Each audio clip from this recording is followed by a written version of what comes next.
Hi students, this is Vineet Pandey, and as we already have talked about that, this time we will work on IGNOU syllabus.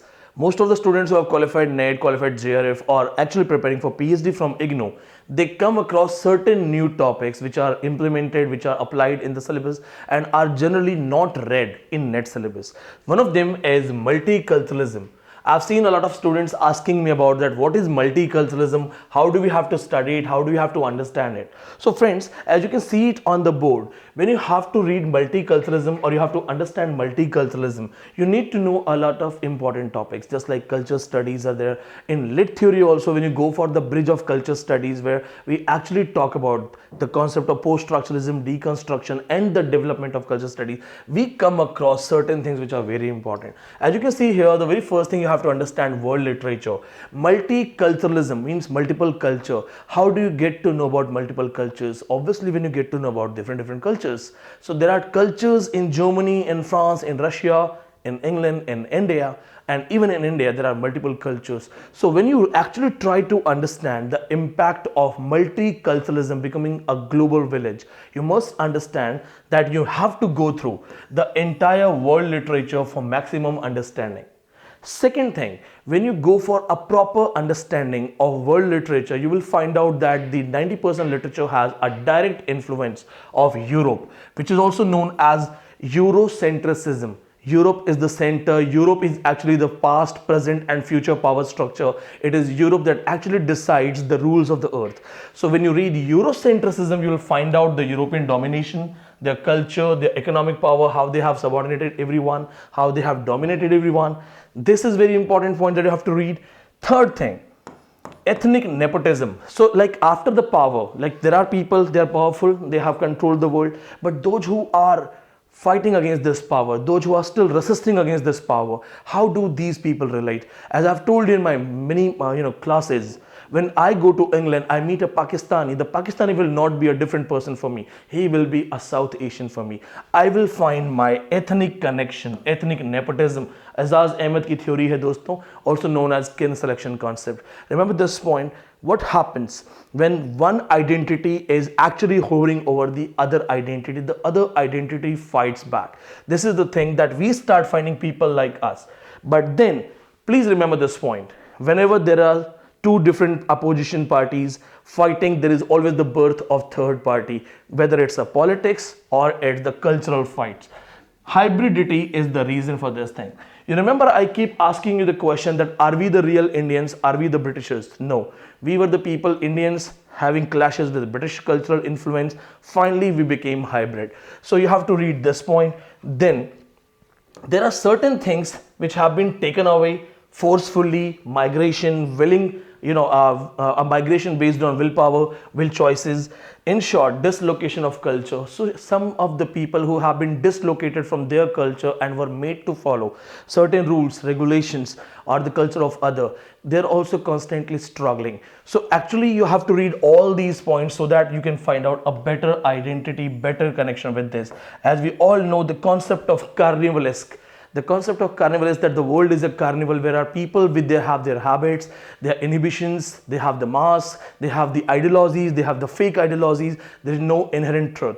So when you actually try to read multiculturalism, make sure that you have read all those things. And second point that you have to understand here, as I have written certain other points for you, some of you will ask, sir, that when we read the writers in multiculturalism, and there are writers, obviously they come from various countries, various backgrounds, what exactly we should read? Friends, the culture is something that represents the society. You come from a rich society, your cultural inhibitions, cultural notions, your cultural habits, it will all have that richness inside. You come from a society where women are oppressed, murdered, raped for no reasons, for anything.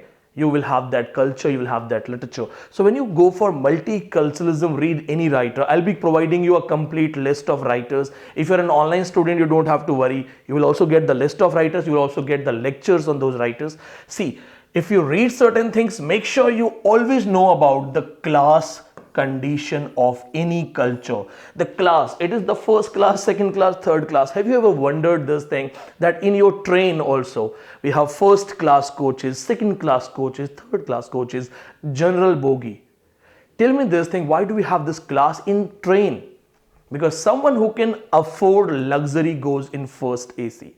Someone who has barely something from hand to mouth, somebody who has a very meager income, he goes for the general class.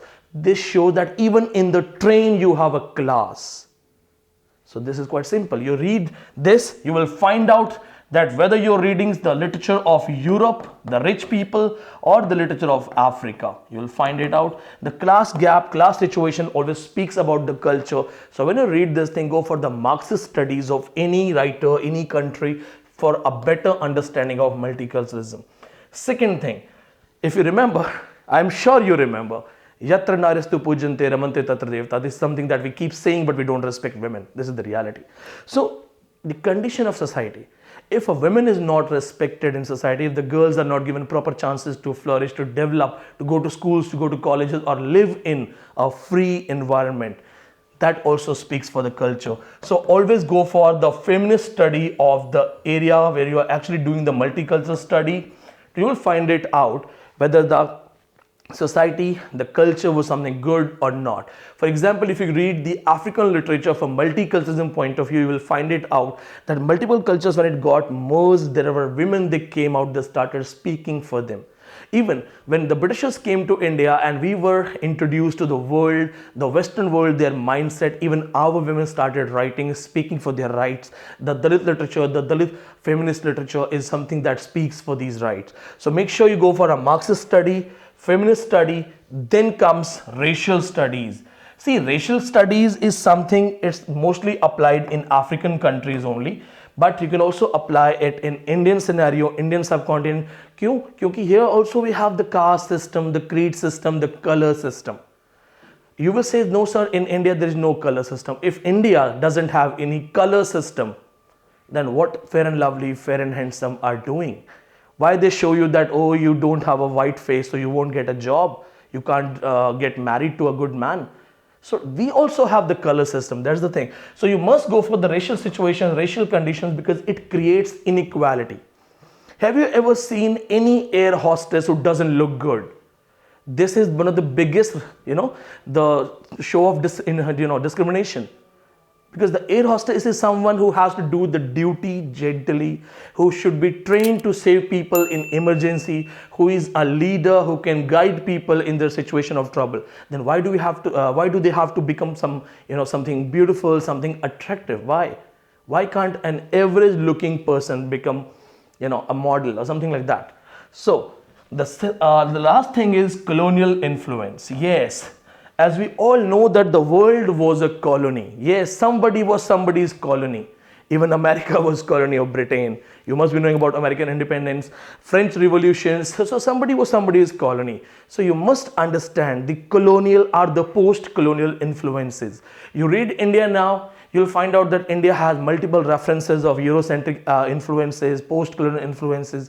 You read Africa, you'll find out that Africa once, which was taken as the colony of slaves, is something now people go for parties. If you remember South Africa, Johannesburg, Cape Town, these are the biggest party hubs. So in short, how these countries were enslaved, how they fought back, this fighting, this continuous resistance, this perennial resistance changed their culture, changed their mindset, changed their attire for lifetime, for everything. And these things will make you understand the influence of multiculturalism. Friends, I must tell you this thing, that this video is actually, I'm introducing what is multiculturalism. How should you read? For more videos, for better understanding, subscribe this channel. For having a proper lectures on these topics, I invite you to join the online batches as well as offline batches. Be the part of the class where you learn not to qualify NET, to be someone who can make people qualify JRF. So पास होने के लिए नहीं पढ़ना है, इतना पढ़ना है when you speak, people listen to you. So with this message, thank you so much. This is Vineet Pandey. If you love this lecture, please subscribe. Thank you.